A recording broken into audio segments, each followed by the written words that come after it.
According to an ancient Quiche document, King Kikab was miraculously conceived when his mother saw the face of her deceased husband in her weaving.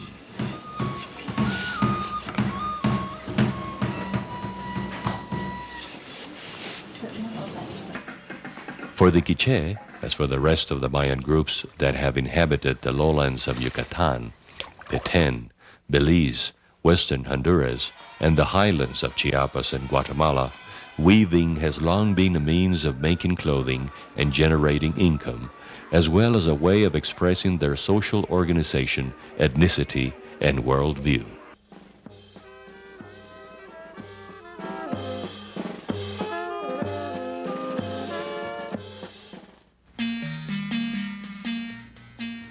In the pre-Columbian era, during the post-classic period, the territory of the Maya formed part of a larger cultural region known as Mesoamerica, where other societies such as the Aztec and the Mixtec were located.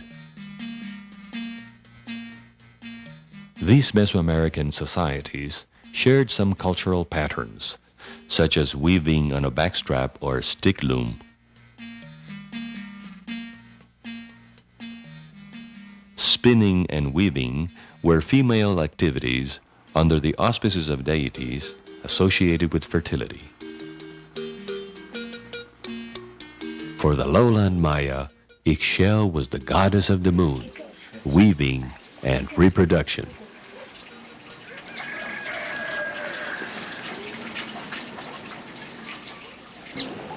Cotton and agave fibers, like maguey, were the materials used for weaving textiles.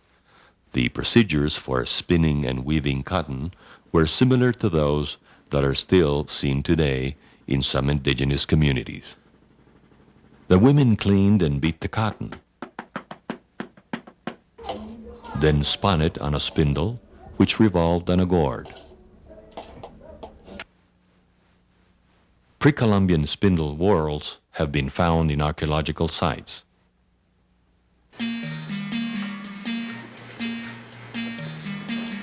The fibers were dyed with natural dyes. From plants of the Indigofera genus, indigo, a blue dye, was obtained. From the cochineal insect, which breeds in the Nepal, a red dye. From the purpura ocean snail, a purple dye. The range of colors also included yellow, green, and brown tones. This diversity of colors had already been developed in the classic period, as can be seen in the murals of Bonampak.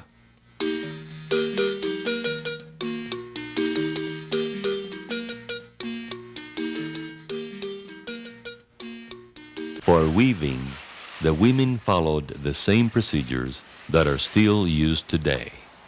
The cotton threads were warped. It is possible that they were then soaked in corn gruel to make them more resistant. Then the stick loom was assembled. First, the warp was placed between the end bars and allowed to dry. Later, the heddle was put in place. The brocade designs were made with colored threads that were interwoven either with the fingers or with a bone needle. After several weeks or even months of work on the stick loom, the women finished enough cloth to make a garment. These pieces of cloth were then sewn together with needle and thread. A huipil, or woman's blouse, made of 3 panels, for example, only required central and lateral seams to take its shape. This concept of clothing that did not require cutting the cloth and fitting it to the body was shared by all the societies living in Mesoamerica. Among the garments